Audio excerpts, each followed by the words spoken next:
Welcome back to the channel. My name is John Decker. This is the Barn to Workshop project, and I am pretty excited. Today is going to be the last day that I personally will be working on power tool French cleats, and then I can get into some of the other myriad of things to do here. One of the things I've got to do today is, as discussed last time on the channel, this flex oscillating tool. It needs a French cleat mount to go on the wall. I have no idea what that's going to look like yet. One of the big things to go up on the wall is this framing nailer from Metabo, and that will also be going up on the wall. It'll get cleaned up as well in the process because it's covered in dust. And if I can figure out how, the heat gun from Black & Decker will also be going up on the wall. And those are the three tools. If you hear something going in the background, I have the stove running and the blower fan from the stove has kicked on. So these three tools. Now, this one is kind of a conundrum because it has a cord on it, so you have to account for the cord in the design. And then I kind of was looking at this one too as being a weird shape, and it may not have a blade on it in the future. It may, I don't know, so I can't guarantee that that's going to be a part of the design. That said, this, like most battery tools, has a little bit of a lip and a taper, and that might lend itself to being a thing that I can use to create a hanger. And then I think, like the other nailer that I put up on the wall before, this one is probably going to end up being something that hangs from this pivot point here, simply due to the fact that the majority of the weight is going to be here down in the mechanism itself. So that is likely to happen because the place you put your bullets, the place you put your nails is so long. I will have to make a longer hanger, but that's okay. It'll allow me to make room on the sides, I think, for housing nails if I have an extra sheet or two of nails that I want to stick up, because this has got a lot of depth to it. And so that'll probably be the last one I do today, just because it seems a little bit more straightforward as far as making a wall cleat. And these two are the ones I'm going to start with. And because I'm most confused by the heat gun, I think I'm going to do the heat gun first. As it warms up in here, I'll take down the hood, but it is quite chilly. I am currently looking at 20 degrees outside, and next week it's supposed to get down to 4 degrees Fahrenheit outside. And I am not looking forward to doing work out here during that time unless I can really get this stove working. So here we go. Well, let's get started, and I'm going to go ahead and run this as a time lapse so that each one of these can be time lapsed, and then I'll do the wrap up there at the end. I hope that's a format people like, because it allows me to pop in headphones, listen to a book on tape, and work on these projects, and then come back to the explanation later on. The Wind and Truth is the book I'm listening to right now while doing these projects. And we're working on the heat gun first because I knew it was going to be most complex. I took some offcuts from the construction crew down the road that I basically split for kindling easily. And here I am just using those to create a block that I can shape with the saw here, and kind of cutting out a space that when you put your heat gun in, you're holding on to it like a gun.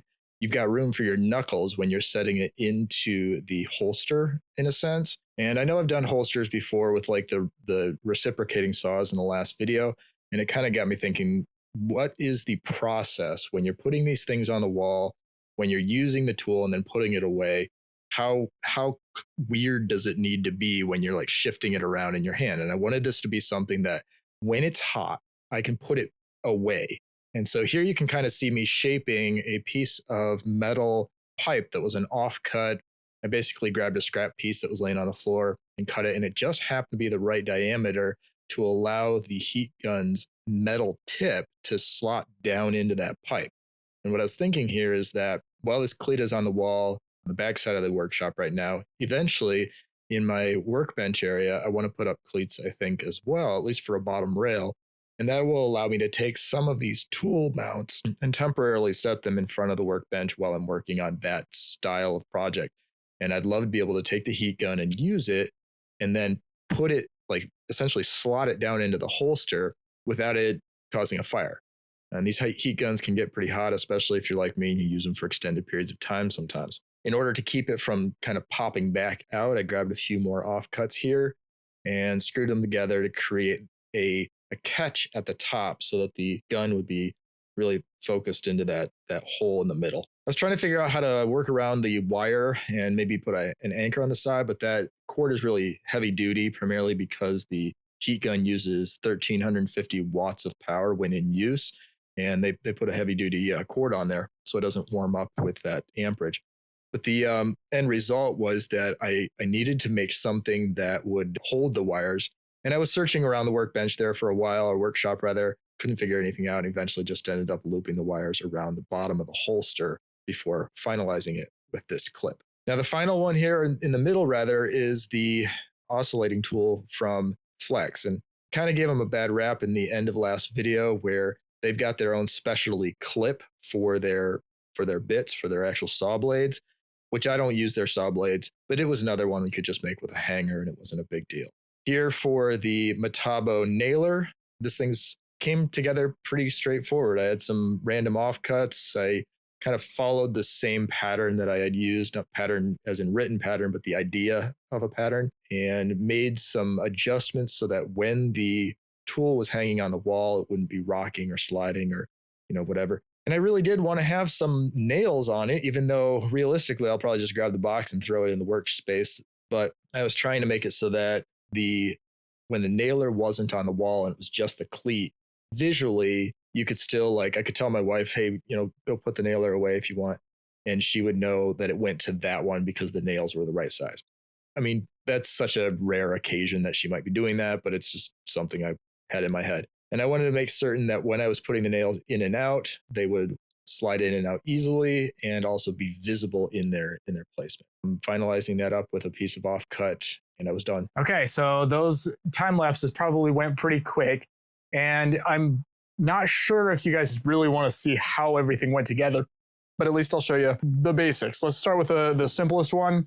Honestly, making forks like this seems to be pretty common on my wall. This is made out of scrap strapping that already had some sort of mitered edge on it. These are just construction materials because that's the scraps I had, but it's basic. It just slips into its contour here.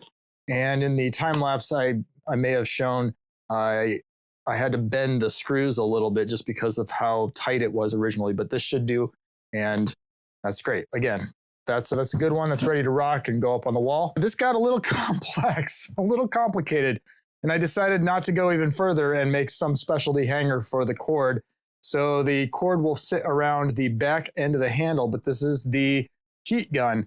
I don't know how much really was necessary here, but I'll kind of go through the basics of it. All right, so I had some offcuts from a construction crew down the road that I had taken for making kindling, and I used those angles, and they're here as well to kind of create the slope for the gun to go into. And then down inside, and it's I want to say dirty, but it's not the right word for it. It is, I don't know, it's rough. It's very rough. But I didn't want to throw a heat gun into a wooden holster hot, but I also want to be able to put it away right away, especially if something like this is hanging out above my workbench at some point.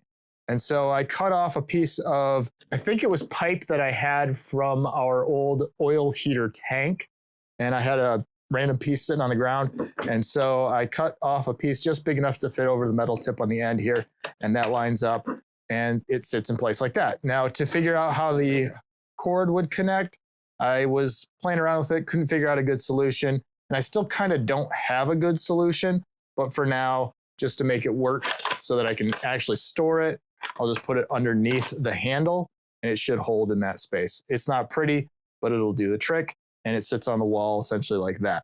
It's even to this point, roughly, I think it's still less than a foot out.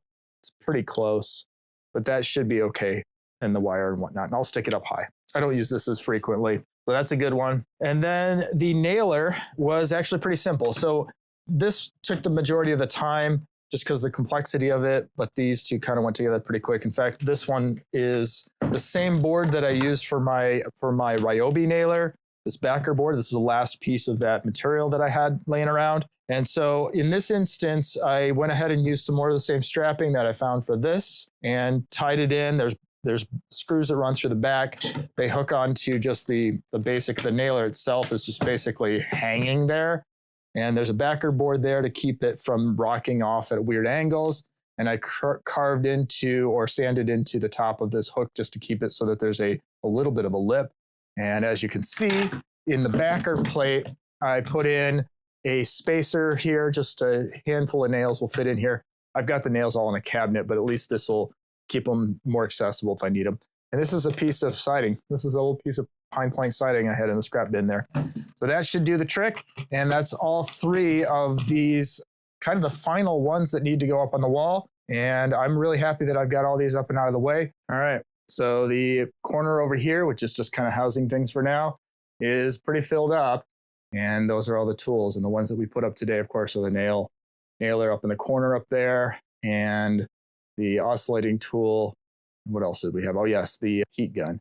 And there's a handful of things also on the wall that may or may not have made videos before of. But this is it. That's what I've got going on so far.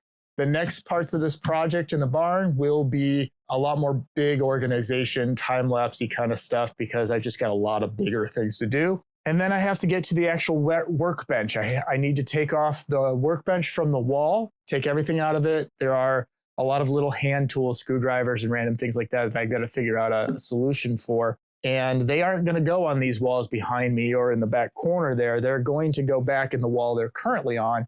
So I'm still debating how that's going to look and whether that's going to be French cleats or what. The workbench itself, even with all of the tools that I've been putting away and getting places put for, these were all housed in a cabinet. And now that they're out on the wall, it's great to see them, but it didn't really solve the issue of I have a workbench just full of random stuff right now in this clean out. So I think the next part of this feeling like a little bit more sanity aspect of this project is going to be when I get that stuff cleared, which means I'm going to put it all here, I think, in boxes and bins while I fix that wall and get a new workbench set up and have cabinets and stuff for it. So that's a big project, and we'll see if I have time to do that.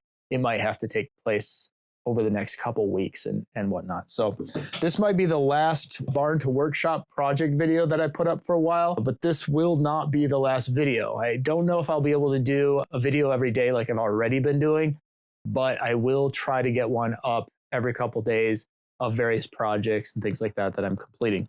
This is keeping me energized to complete these projects. And even my wife has noted the difference in my attitude towards these home improvement projects, because it feels not just like I'm making something as a chore, but as I'm making it for the video, it makes me feel like I'm able to keep track of things that I've done and see the progress along the way. And that's really what this is about for me, is seeing the progress along the way.